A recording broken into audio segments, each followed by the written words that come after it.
Every insult, every threat, every illegal act, I documented it all while smiling and saying, "Yes, ma'am." For 18 months, Melissa harassed my family, demolished our century-old barn, and filed 6 frivolous lawsuits trying to force us off land we'd owned since 1924.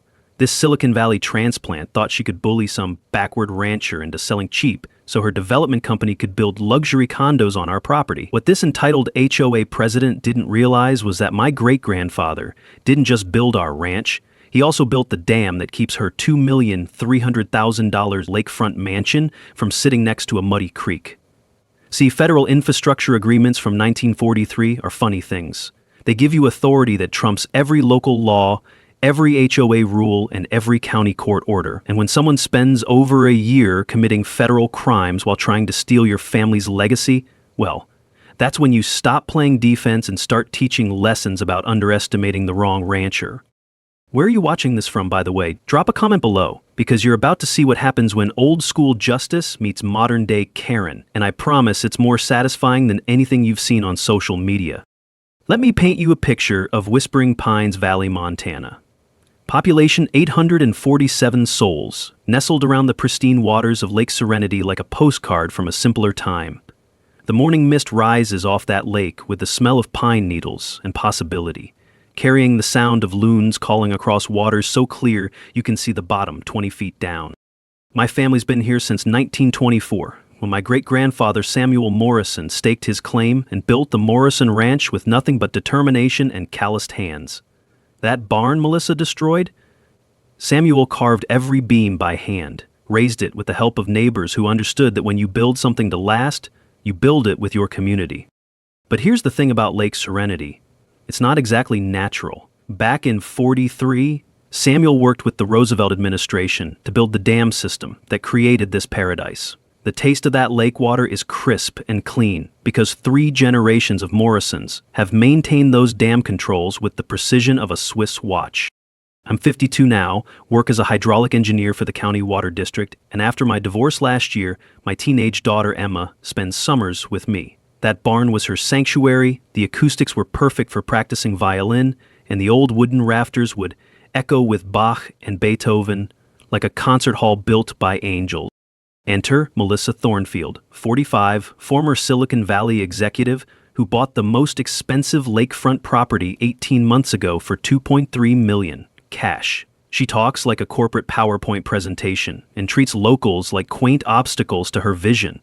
Her husband Marcus is a lawyer who speaks exclusively in legal threats, and together they've been recruiting other wealthy transplants to join the HOA board.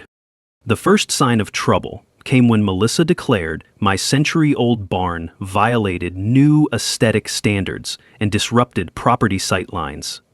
The smell of old hay and motor oil that had defined my childhood was suddenly an affront to her sensibilities. She discovered the barn was never formally permitted because permits didn't exist in 1924, and used this technicality like a legal sledgehammer. The HOA vote was 6-1 to order demolition. I was the only original resident left on the board.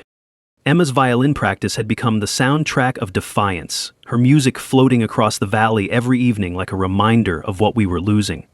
The texture of those worn wooden tool handles, passed down through generations, told the story of honest work and family pride.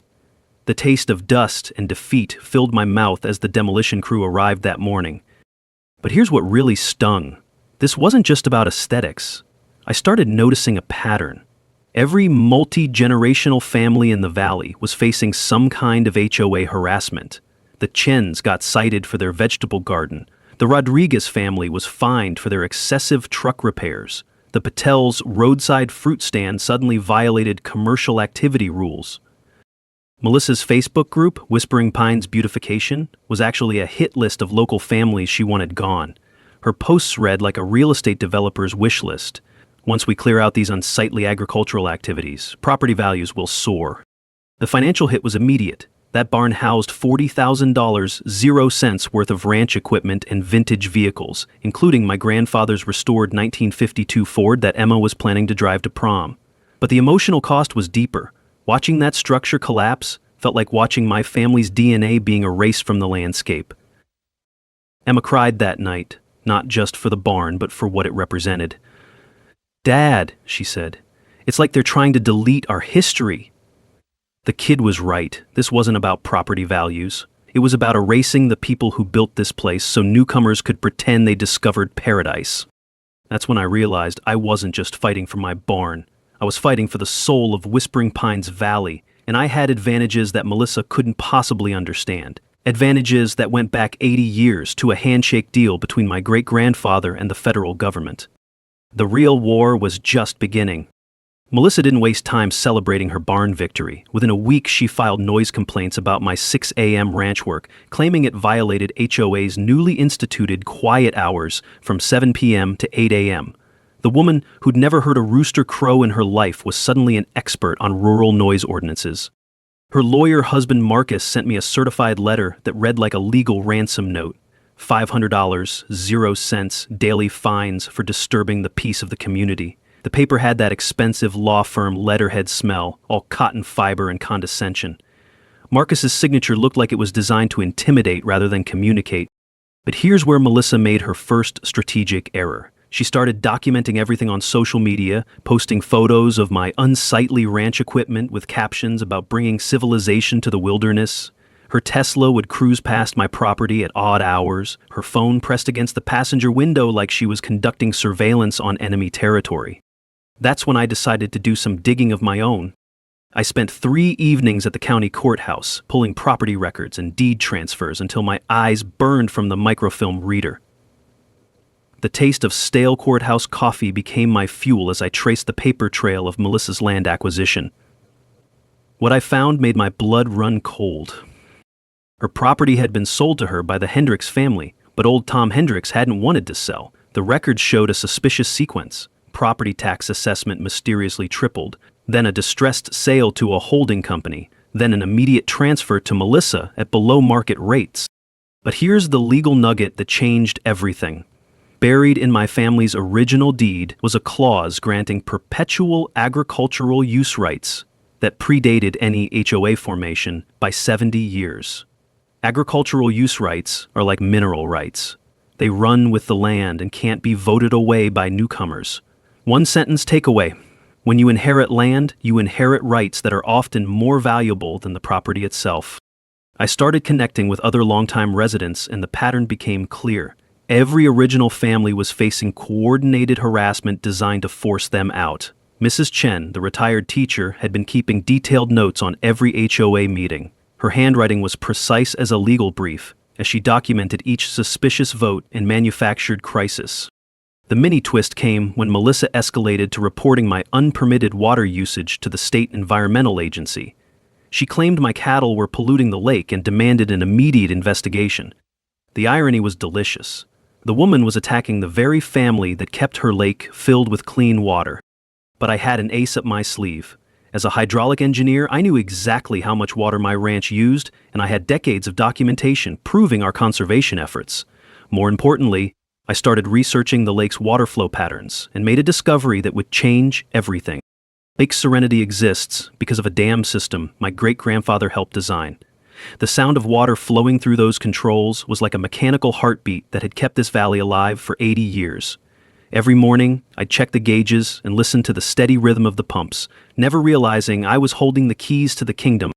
Emma became my research assistant, her teenage energy channeled into investigating property records and social media patterns. "Dad," she said one evening looking up from her laptop, "Melissa posted about maximizing lakefront investment potential the same day she filed the complaint against you.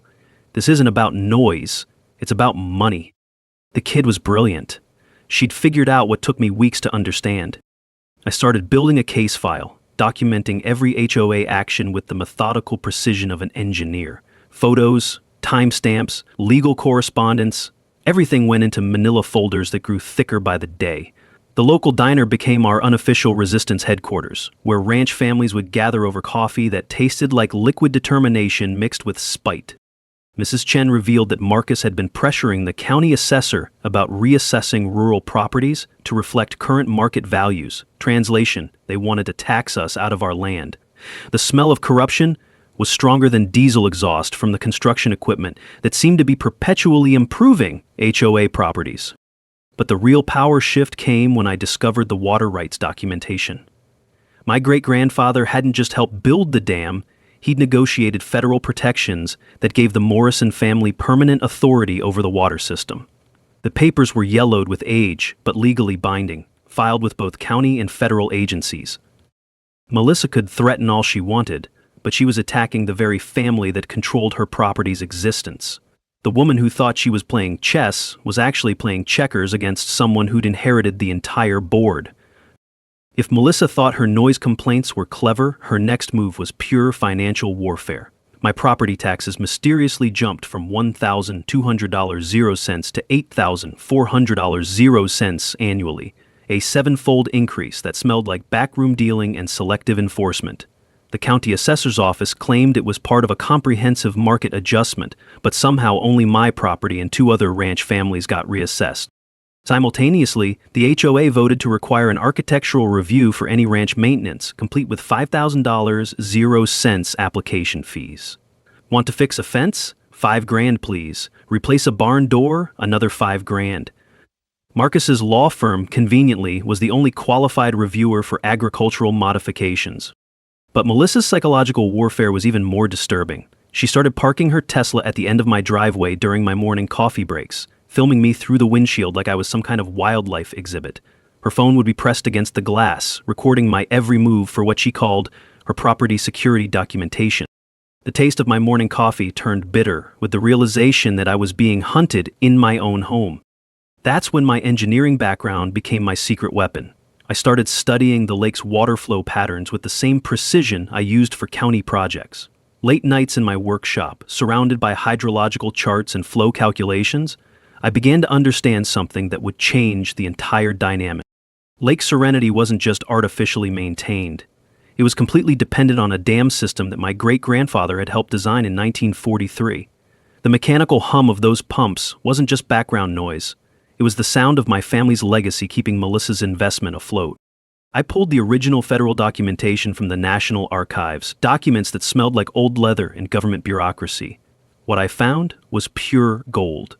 Water rights dating back 80 years, giving the Morrison family key maintenance contracts and operational authority over the entire system.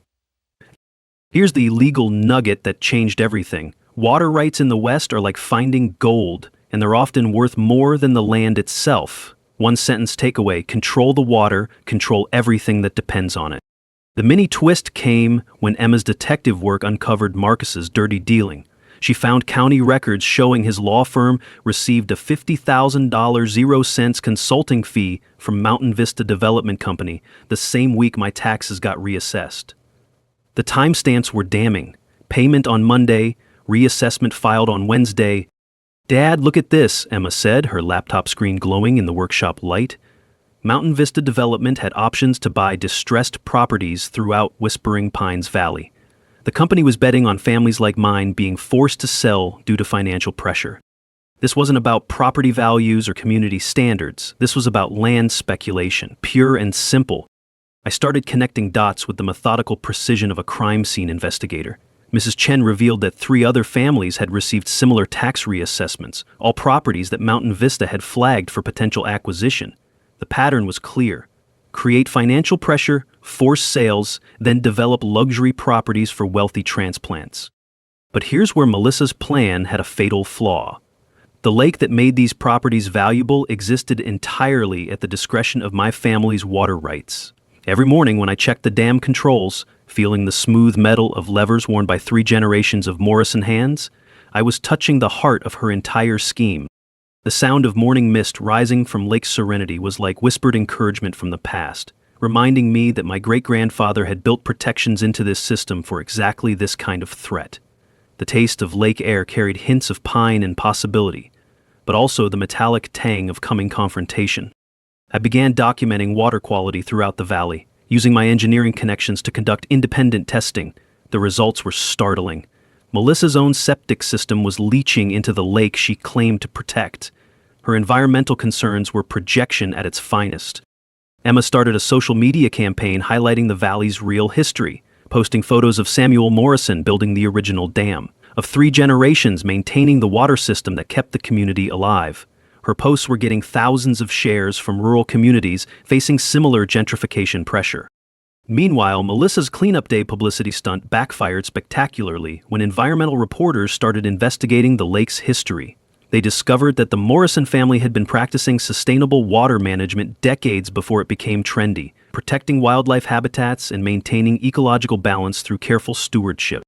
The irony was delicious. The woman trying to destroy us was depending on our family's environmental expertise to maintain her property value. As I sat in my workshop that night, looking at 80 years of water management records, I realized that my great-grandfather had been playing a longer game than anyone understood. He hadn't just built a dam, he'd built an insurance policy against exactly the kind of threat we were facing. Melissa's desperation was starting to show. She filed a lawsuit claiming my ranch created environmental hazards that threatened lake water quality, the nuclear option in her campaign to destroy my family. The lawsuit read like environmental fiction, claiming my cattle were polluting the pristine waters that 3 generations of Morrisons had protected. But Melissa's real genius was in media manipulation. She contacted Channel 7 News with a story about concerned citizens, worried about outdated agricultural practices threatening their community's natural resources. The reporter, a young woman from the city who'd probably never seen a cow up close, ate up every word. Then came the Lake Serenity Cleanup Day, a photo op disguised as environmental activism. Melissa organized volunteers in matching t-shirts to pick up trash that mysteriously appeared overnight near my property line. The smell of fresh printed promotional materials mixed with manufactured outrage as cameras captured concerned citizens protecting their lake from That's when I decided to fight fire with facts. Using my engineering connections, I arranged independent water quality testing throughout the lake. The results would have made Melissa choke on her organic kombucha and bentonite. My ranch wasn't polluting anything. In fact, our sustainable grazing practices were actually improving water quality by preventing erosion and filtering runoff naturally. But the real shocker was what we found near Melissa's property. Her designer septic system, installed by the cheapest bidder despite her mansion's price tag, was leaching directly into the lake she claimed to protect. The irony tasted like vindication mixed with disgust. I started documenting every environmental violation on HOA board members' properties with the methodical precision of a crime scene photographer. GPS coordinates, timestamps, photographic evidence, all building toward a case file that would make federal prosecutors smile. Here's the legal nugget that saved my bacon. Environmental lawsuits are double-edged swords. The plaintiff better have clean hands. One sentence takeaway: when someone accuses you of environmental crimes, investigate their own backyard first. The mini twist came during my research into the original dam construction documents. I was looking for ammunition to defend against Melissa's lawsuit when I found something that changed the entire game. My great-grandfather hadn't just helped build the dam. He'd insisted on specific federal protections that gave the Morrison family ultimate authority over the water system. The papers were brittle with age, but legally bulletproof. If the dam valves closed, Lake Serenity would become a muddy creek in 48 hours. Every mansion, every resort plan, every property value in the valley depended on my family's continued stewardship. Emma was the first to grasp the implications. "Dad," she said, looking up from the federal documents spread across our kitchen table, "you don't just maintain the dam. You control whether the lake exists at all." The kid was right. My great-grandfather had built the ultimate insurance policy against exactly this kind of threat. Meanwhile, Melissa's cleanup day was attracting genuine environmental groups who started asking uncomfortable questions about the lake's history. Real conservationists quickly realized that the Morrison family had been practicing sustainable water management since before Melissa was born. The sound of lake water lapping against my dock carried whispered encouragement from generations past. Every morning I'd walk down to check the water levels, feeling the smooth wooden planks worn by decades of family footsteps, understanding for the first time that I wasn't just a caretaker, I was a guardian. Local families started coordinating their legal defense, pooling resources to fight the coordinated attack on our community. The diner became our command center, where ranch families would share intelligence over coffee that tasted like liquid rebellion. Mrs. Chen's detailed meeting notes became evidence in our growing case against HOA overreach.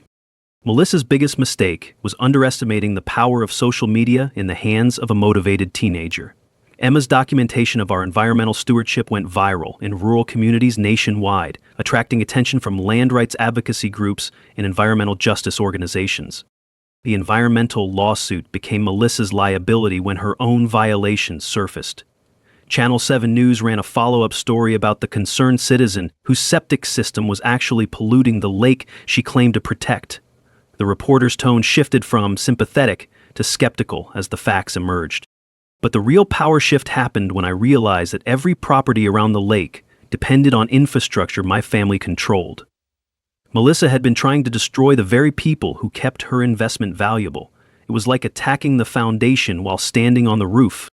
As I sat by the lake that evening, watching the sunset paint the water in shades of gold and possibility, I understood that my great-grandfather had been playing chess while everyone else was playing checkers. He'd built protections that would outlast any HOA, any lawsuit, any threat to our family's legacy.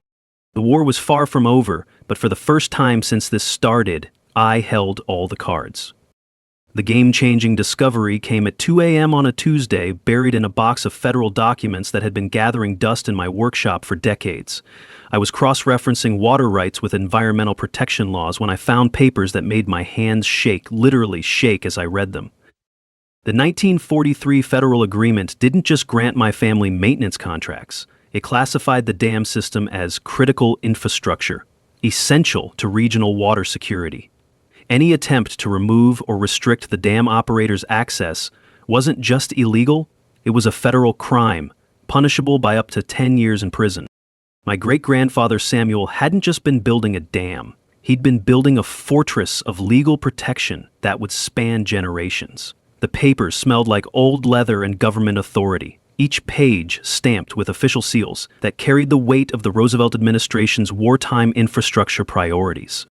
But here's the clause that changed everything. The Morrison family held perpetual operational authority over water flow, meaning we didn't just maintain the dam, we legally controlled the entire lake's existence.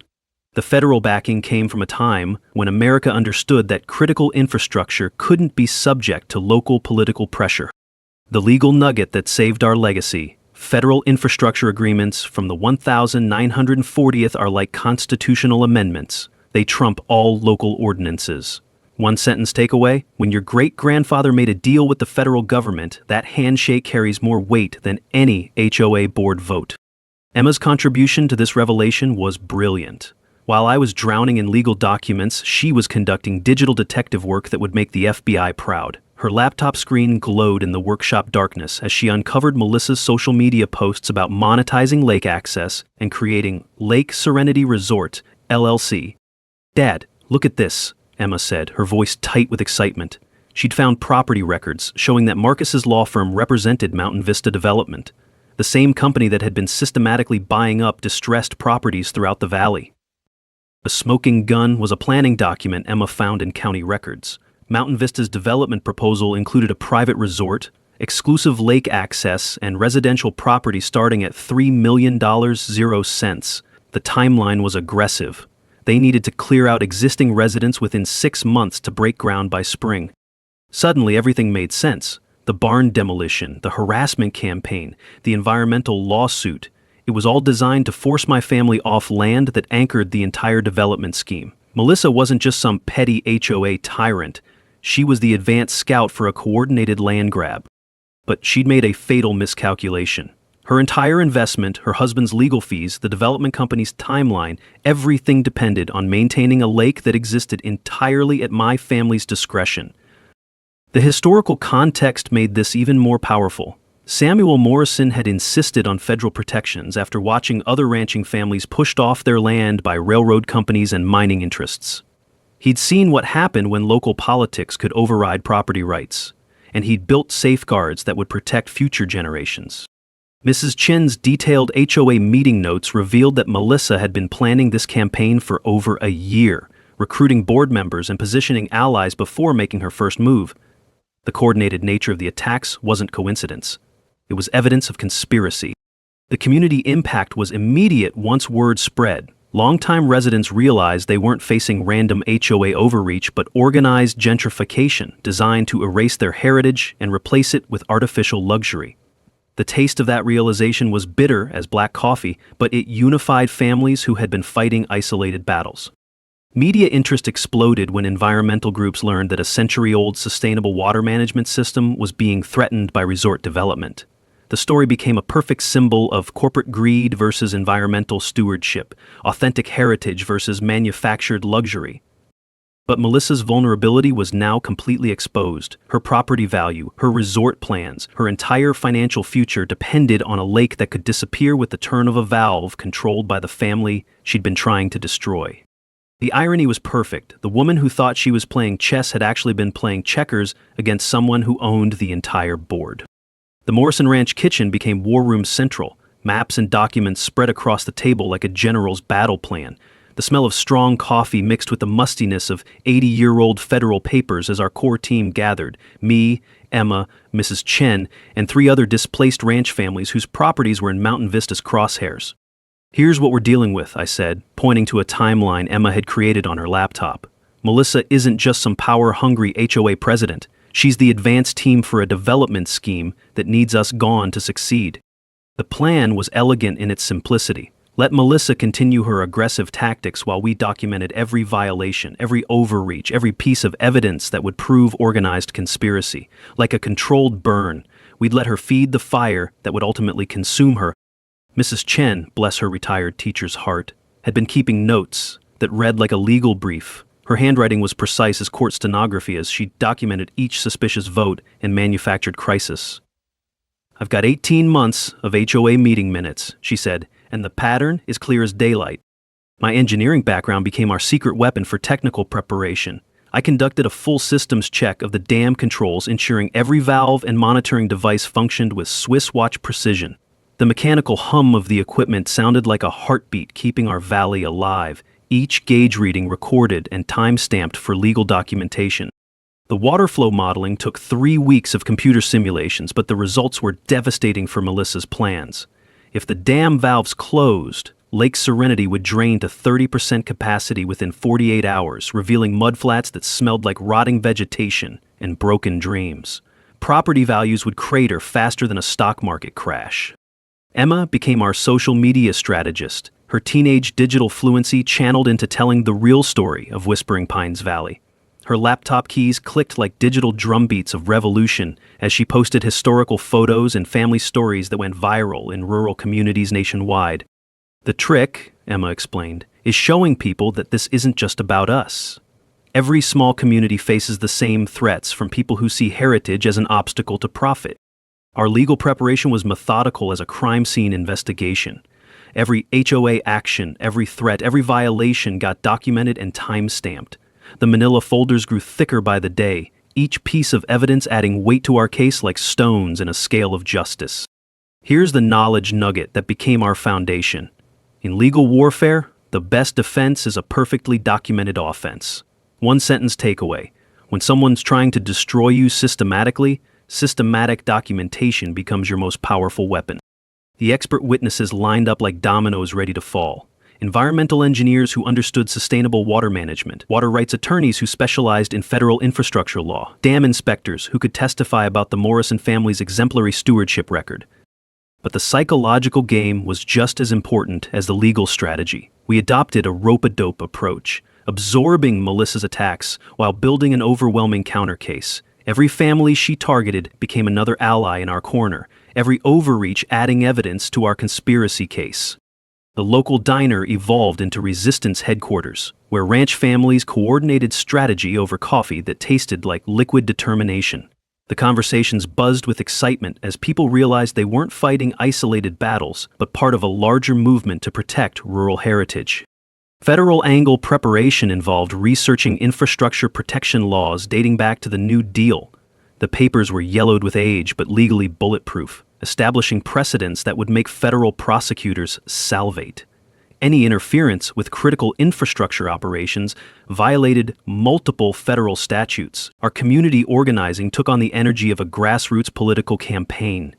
Historical documentation efforts uncovered photographs and stories spanning a century of sustainable valley stewardship. Emma led social media campaigns that reached hundreds of thousands of views, turning local harassment into a national symbol of gentrification resistance. The knowledge nuggets we prepared for media interviews would educate our audience.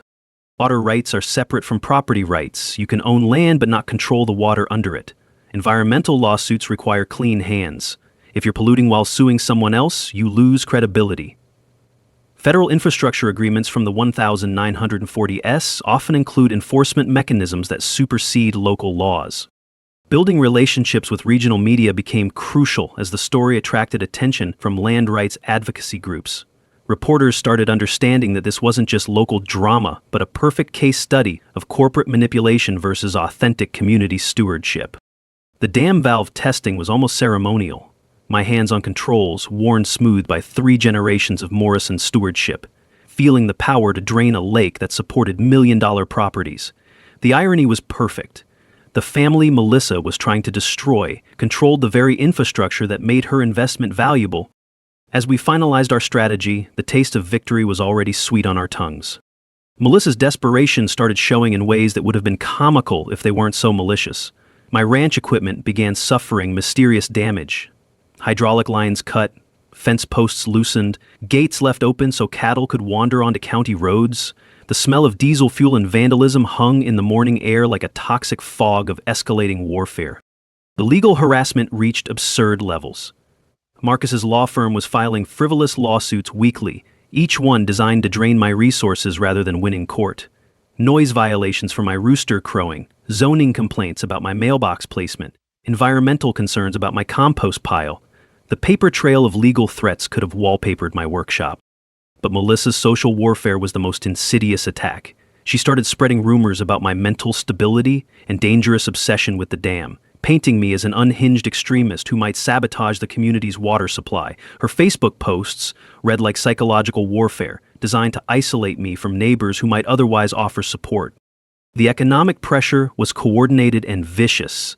Local businesses started refusing service to my family. Suddenly, our account at the feed store was under review. The hardware store couldn't order parts for my equipment, and even the coffee shop made Emma feel unwelcome.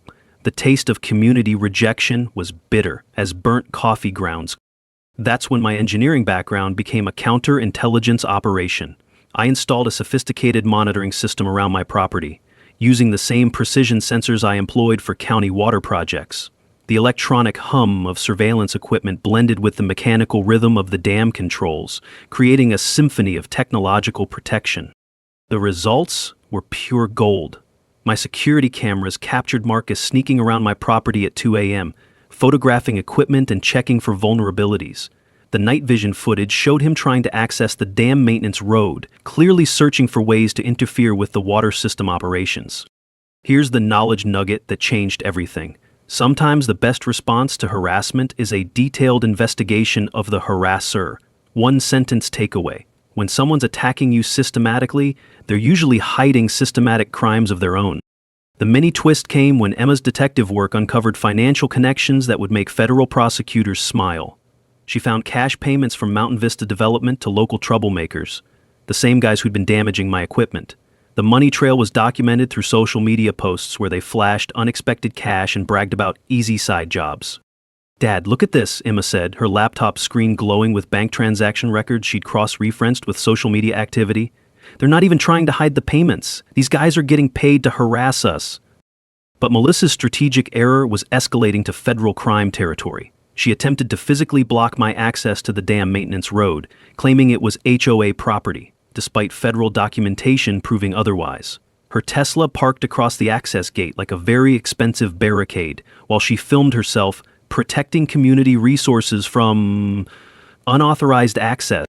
The irony was delicious. Interfering with critical infrastructure maintenance violated multiple federal laws, turning what started as civil harassment into a potential felony case. My security system captured every moment of Marcus physically blocking the access gate while Melissa provided running commentary for her social media audience. Federal interest intensified when dam security became an infrastructure protection issue. The county water district supervisors started asking pointed questions about HOA interference with essential services. The smell of federal investigation was in the air like ozone before a thunderstorm. Community rallying reached a tipping point as Melissa's sabotage campaign backfired spectacularly. Instead of isolating me, her increasingly desperate tactics united the valley against HOA overreach. Ranch families who'd been fighting isolated battles realized they were facing a coordinated enemy that required coordinated resistance. Local news coverage shifted from Melissa's environmental concerns to investigating the mysterious harassment campaign targeting multi-generational families. Channel 7's reporter, the same one who'd initially bought Melissa's story, started asking uncomfortable questions about the coincidental timing of attacks on specific properties. Emma's social media documentation went viral in rural communities nationwide, turning our local fight into a symbol of resistance against gentrification. Her posts attracted attention from land rights organizations and environmental justice groups who understood that authentic stewardship was being attacked by artificial development. The psychological toll was showing on Melissa and Marcus. Their coordination was becoming sloppy, their attacks more desperate than strategic. The taste of their panic was sweet as honey, especially when federal agents started asking questions about infrastructure security. My emotional journey deepened as I channeled fury into systematic evidence collection. Seeing Emma hurt by community rejection triggered a protective instinct that transformed anger into laser-focused determination. Every act of sabotage became another piece of evidence in our growing federal case. The ranch morning air still tasted like freedom under siege, but now it also carried the metallic tang of approaching justice. Melissa's final gambit was as desperate as it was revealing. She showed up at my door on a Tuesday morning with a briefcase full of cash, $500,000, 0 cents in crisp hundreds, offering to buy my property for relocation somewhere more suitable.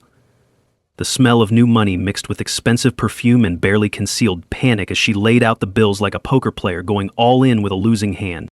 "Think about Emma's future," she said, her corporate smile cracking at the edges. "This money could pay for any college, any life she wants away from all this unpleasantness."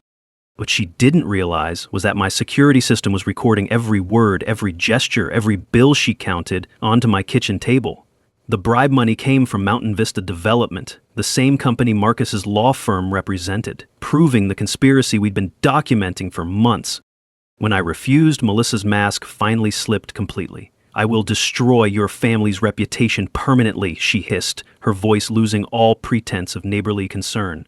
"By the time I've finished, no one in this valley will remember your name without spitting." The nuclear threat came within 24 hours. Melissa filed a restraining order claiming I'd made terroristic threats about shutting down the lake and endangering the entire community's water supply. Marcus's legal filing read like fiction, painting me as an unstable extremist who posed a clear and present danger to public safety. The restraining order hearing was a masterclass in legal theater. Melissa testified with crocodile tears about my veiled threats and obsessive behavior, claiming she feared for her family's safety. Her performance would have won an Oscar if the audience hadn't known she was the one conducting a systematic harassment campaign. But here's where federal law trumped local drama. You can't get a restraining order against someone performing their federally mandated job. One sentence takeaway: Federal Infrastructure Authority supersedes all local court orders, including restraining orders filed by desperate HOA presidents. The mini-twist was Marcus's professional suicide. His representation of both the HOA and Mountain Vista Development created a conflict of interest so blatant that the State Bar Association opened an investigation before the restraining order hearing ended. Legal malpractice, money laundering, and conspiracy charges were piling up faster than snow in a Montana blizzard. The FBI's Financial Crimes Unit got interested when they traced the bribery money through 3 shell companies back to offshore accounts. The taste of federal justice was sweet as mountain honey as agents started asking pointed questions about RICO violations and organized racketeering. Meanwhile, I maintained strategic silence, letting Melissa's desperation speak louder than any words I could offer. Every media interview, every social media post, every legal filing added evidence to the federal case building against her organization. The sound of her own voice was becoming her worst enemy. Emma's coming-of-age moment arrived when she agreed to be interviewed by Channel 7 News. My teenage daughter, once shy about speaking publicly, articulated the fight against gentrification with wisdom that made seasoned activists proud. "They're not just trying to steal our land," she said, looking directly into the camera. "They're trying to steal our history, our identity, our right to exist in the place our family built." The development scheme's exposure created a domino effect throughout the valley. The FBI investigation expanded to include every property purchase, every suspicious tax assessment, every coordinated attack on multi-generational families. Mountain Vista's financing structure revealed offshore money laundering and tax evasion schemes that made the local harassment look like amateur hour. Community transformation accelerated as ranch families organized to run candidates for county positions. Mrs. Chen announced her campaign for county commissioner, armed with 18 months of detailed notes documenting corruption. The local diner buzzed with political energy that smelled like coffee and revolution. Emma's social media influence reached hundreds of thousands of followers, her documentation becoming the template for rural communities fighting similar gentrification schemes nationwide. Her essay about water rights won the state high school competition, earning her scholarship offers from environmental law programs across the country. The courthouse hallways echoed with the footsteps of federal agents, environmental prosecutors, and civil rights attorneys, who understood that this case would set precedents for protecting rural heritage against predatory development. The taste of institutional support was as refreshing as mountain spring water after years of fighting alone. But the real power shift came when Melissa realized that every attack she'd launched had backfired spectacularly. Her environmental lawsuit exposed her own pollution violations. Her harassment campaign created federal evidence of organized crime. Her bribery attempt triggered money laundering investigations that threatened to destroy everyone connected to Mountain Vista development. As I stood by the lake that evening, watching sunset paint the water in shades of gold and vindication, I could almost hear my great-grandfather's laughter echoing across the valley. He'd built protections that were finally being tested, and they were holding strong against forces he'd anticipated but never lived to see. The war was nearly over, but the most satisfying battle was yet to come. The annual Whispering Pines Town Hall meeting had never seen anything like this. The high school gymnasium was packed beyond capacity, with residents, media crews, and federal agents who'd driven up from Billings. The air crackled with electric tension as our entire community gathered for what everyone knew would be the final confrontation. Alyssa arrived fashionably late in her Tesla, flanked by Marcus and 2 lawyers from his firm. She wore a designer suit that probably cost more than most families' monthly mortgage, her confidence radiating the artificial energy of someone playing their last desperate card. The click of her heels on the gymnasium floor sounded like a countdown to Judgment Day. "Ladies and gentlemen," Melissa began, her PowerPoint slides projecting onto the wall behind her, "we're here to discuss a clear and present danger to our community's safety."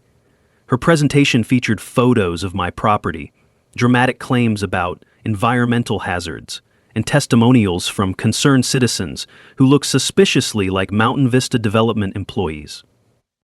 The smell of fear-based manipulation hung in the air like cheap cologne as Melissa painted me as an unstable extremist, threatening community safety and my family's century of stewardship as outdated practices endangering modern residents. Her fake tears about fearing for her family's safety would have been convincing if half the audience hadn't witnessed her harassment campaign firsthand. But when my turn came to speak, I simply stood and said, "Thank you all for a century of supporting my family's stewardship of this valley." The gymnasium fell silent as I presented a photo of my great-grandfather building the original dam in 1943, his weathered hands shaping the foundation that kept every property in the valley valuable. "Samuel Morrison built this dam in partnership with the federal government," I continued, "not just to create Lake Serenity, but to protect future generations from exactly the kind of predatory scheme we're witnessing tonight." Then came the mic drop moment. Agent Sarah Martinez from the FBI's Financial Crimes Unit stood up from the back row. "Ladies and gentlemen, I'm here to inform you that federal investigators have uncovered evidence of organized racketeering, money laundering, and conspiracy to defraud multiple families in this community." The gymnasium erupted in gasps and murmurs as Agent Martinez outlined the charges. Mountain Vista Development had been systematically targeting multi-generational families through coordinated harassment campaigns designed to force property sales at below-market rates. Marcus's law firm faced disbarment and criminal charges for facilitating the scheme through frivolous lawsuits and illegal bribery attempts. "The Morrison family doesn't just maintain critical infrastructure," Agent Martinez continued. "They hold federally protected authority over systems that ensure this community's survival. Any interference with their operations constitutes a federal crime." Melissa's public breakdown was spectacular and immediate. "I'm the real victim here," she shrieked, her corporate composure cracking like ice in spring thaw. "These backwards locals don't understand progress. They're stuck in the past while I'm trying to bring civilization to this wilderness." Her racist mask finally slipped completely as she ranted about rural people and their outdated way of life, creating additional evidence for federal prosecutors while destroying any remaining community sympathy. The taste of her panic was visible in the sweat beading on her forehead, despite the gymnasium's cool temperature. Water District Supervisor Jim Peterson stood to provide technical context. The Morrison family has maintained this dam system with exemplary environmental stewardship for 80 years, he said. Their expertise is irreplaceable, their authority is federally protected, and their commitment to this community is beyond question. I took the microphone for my final statement. Federal infrastructure protection exists because local politics can't be trusted with critical systems. My great-grandfather understood that future generations might face threats from people who see heritage as an obstacle to profit. The crowd's standing ovation lasted nearly 5 minutes, the sound echoing off gymnasium walls like thunder announcing the storm's end. Ranch families, longtime residents, and even some newer neighbors who'd been horrified by Melissa's campaign joined in sustained applause that felt like community healing. Channel 7's cameras captured Melissa and Marcus being escorted from the building by sheriff's deputies as federal arrest warrants were served. Their development scheme collapsed in real time, as Mountain Vista's investors learned about the criminal investigation through live television coverage. Emma, sitting in the front row, smiled with the satisfaction of someone who'd helped document justice being served. Her social media posts from the meeting went viral instantly, turning our local victory into a national symbol of rural communities successfully fighting predatory gentrification. Mrs. Chen announced her successful election to the county commission, promising to protect multi-generational families from future harassment. The local diner's owner offered free coffee for everyone, and the celebration that followed lasted until midnight. As we walked out into the cool Montana evening, the taste of victory was sweet as mountain air after rain. 6 months later, the Morrison Ranch kitchen smells like fresh coffee and possibility instead of legal documents and stress. Melissa and Marcus are facing federal charges in Denver, their property sold at auction to cover legal fees and restitution payments. Mountain Vista development collapsed spectacularly, taking down 3 other predatory schemes in neighboring counties. The immediate aftermath was pure community healing. Our monthly town halls became genuine forums for addressing local issues instead of manufactured crises. The federal designation protecting historic properties throughout the valley means no future HOA can threaten multi-generational families the way Melissa threatened us. But the real victory is the Morrison Family Water Stewardship Foundation, established using settlement money from the development company's insurance policies. The foundation teaches rural communities about water rights and federal protections, turning our legal battle into education that helps families across the West defend their heritage. Emma's college scholarship program funds ranch kids studying environmental engineering, ensuring the next generation understands both traditional stewardship and modern conservation science. 23 students received funding this year, including 3 who returned to manage family water systems using cutting-edge sustainable technology. Mrs. Chen's election as county commissioner marked the beginning of political transformation throughout the valley. She's implemented transparency requirements that prevent future corruption while protecting the agricultural heritage that makes our community unique. The taste of honest government is as refreshing as mountain spring water after years of manipulation. The rebuilt barn stands stronger than ever, constructed using original materials salvaged from the demolition plus traditional techniques taught by master craftsmen. Emma's violin practice echoes off new rafters every evening, carrying forward family tradition while pointing toward a future where heritage and progress coexist harmoniously. My romantic subplot reached a happy conclusion when I married Sarah Martinez, the FBI agent who helped expose the conspiracy. She transferred to the regional office and fell in love with both the valley and the man who protected it. Our wedding was the first celebration held in the new barn, bringing together federal agents and ranch families in a union that symbolized justice and healing. But the environmental impact of our victory extends far beyond Whispering Pines. Lake Serenity received federal protection as a demonstration watershed, showcasing how traditional stewardship practices often exceed modern environmental standards. Harvard Law School added our case to their curriculum on rural law and federal infrastructure protection. Emma's future crystallized around environmental law, inspired by watching legal knowledge become a weapon for justice. She'll study water resource engineering at Montana State, with plans to return and modernize our dam systems using renewable energy and smart monitoring technology. The Morrison legacy will continue, with someone who understands both heritage preservation and technological innovation. Knowledge nuggets for families facing similar threats. Water rights often include federal protections that supersede all local ordinances. RICO laws apply to coordinated harassment campaigns even by HOA boards. Environmental lawsuits backfire when the plaintiff is the real polluter. Federal infrastructure protection is your strongest defense against local political pressure. Community benefits multiplied as authentic heritage protection increased property values more than artificial resort development ever could. Eco-tourism built around real ranching history brings visitors who appreciate genuine Western culture instead of manufactured luxury experiences. The local economy thrives on authenticity rather than artificiality. Our annual Heritage Day Festival brings together families from across the region, celebrating rural traditions while addressing modern challenges like climate change and economic sustainability. Last year's festival attracted 15,000 visitors who came to learn about water conservation, sustainable agriculture, and the legal protections that preserve rural communities. The next story is already developing as another community contacts our foundation for help fighting similar gentrification pressure. A small town in Wyoming faces coordinated attacks from a development company using tactics identical to Mountain Vista's playbook. Emma and I will travel there next month to share our experience and legal strategies. The final emotional beat finds me and Emma standing by the rebuilt barn at sunset, looking out over the lake our family has protected for nearly a century. Her violin music carries across water that reflects the golden light of a community that chose heritage over artificial progress, authenticity over manufactured luxury. Dead, Emma says. Great-grandfather's protection worked exactly like he planned. She's right. Samuel Morrison built defenses that lasted 80 years, waiting for the moment when his family would need federal law to defeat local corruption. So drop a comment about your own HOA nightmare. You're not alone in this fight, and communities across America are learning to defend themselves using the legal tools we discovered.